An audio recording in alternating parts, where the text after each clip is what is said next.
Hi, good morning to all. நேற்று night ஒரு video பார்த்தேங்க. அந்த வீடியோ ஏன் நைட்டு பார்த்தேன்னு தெரியல, எனக்கு ரொம்ப அதுவே மைண்டுக்குள்ளே ஓடிட்டு இருந்துச்சு. சுத்தமாக தூக்கமே இல்லை.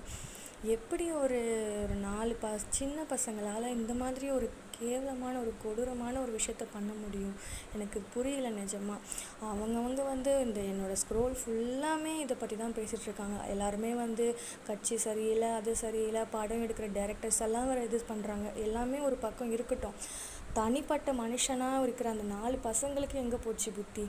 அந்த மனசாட்சின்னு ஒன்று இருக்கணும் இல்லையா? புத்தியை விடுங்க, மனசாட்சின்னு ஒன்று இருக்குது இல்லையா? அந்த அந்த பையன் அவ்வளோ கெஞ்சுறான், அழுகுறான், அவனுக்கு மொழி கூட தெரியல. அப்படிப்பட்ட ஒருத்தனுக்கு இந்த மாதிரி அடிக்க எப்படி அவங்களுக்கு மனசு வருது? அவ்வளோ இதுவாக அது வேறு செல்ஃபி வேறு எடுத்து செலிப்ரேட் வேறு பண்ணிகிட்ருக்காங்க, வீடியோ எடுத்து வேறு. அதெல்லாம் நினைக்கும் போது இந்த பசங்க எப்படி இருக்கிறாங்க, எப்படி இந்த மாதிரிலாம் பண்ண தோணுது இவங்களுக்கு அப்படின்னு சொல்லிட்டு தோணுது. கஞ்சா விற்கிறாங்க, அதை விற்கிறாங்கன்னா வாங்குற இவங்களுக்கு எங்கே போச்சு? அவ்வளோ காயம்பட்டு ஹாஸ்பிட்டல் அட்மிட் ஆகிருக்கிறாரா அவர் தான் இந்த விஷயத்துக்கான ஃபஸ்ட்டு விக்டிம். அவரை எப்படி அவங்க ஊருக்கு திரும்பி இவங்க அனுப்புவாங்க?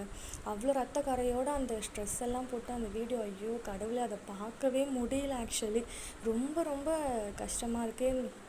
மனசாட்சியே இல்லாத ஒரு விஷயத்த இந்த உலகத்தில் ரொம்ப பண்ணிகிட்ருக்காங்க. ஏன் தான் இந்த பசங்க எப்படி இருக்காங்கன்னு தெரியல. இதுக்கு முன்னாடி டைரக்டர்ஸ் இந்த படத்தெல்லாம் எடுக்கிறத விட்டுட்டாங்கன்னா இந்த மாதிரி நடக்காதா? நடக்காமல் போயிடுமா? இதெல்லாம் திருடராய் பார்த்து திருந்தாவிட்டால் திருட்டை ஒழிக்க முடியாதுன்னு சொல்லுவாங்க பார்த்தீங்களா? அந்த மாதிரி தான் அவங்களா மனசாட்சியோட திருந்தணும்னு சொல்லிட்டு நினச்சா மட்டும்தான் இதெல்லாமே திருத்த முடியுமே தவிர மற்றபடி எதுவுமே பண்ண முடியாது. அவங்களையும் இவங்களையும் சொல்லி குறையே இல்லைங்க. ஒரு உயிரை கஷ்டப்படுத்தி சந்தோஷப்படுறவங்க இந்த உலகத்துலேருந்து என்ன பண்ண போகிறாங்க? ஏதோ என் மனசில் பட்டதை சொன்னேன். தப்பாக இருந்தால் கமெண்ட் பண்ணுங்கள். தேங்க்யூ.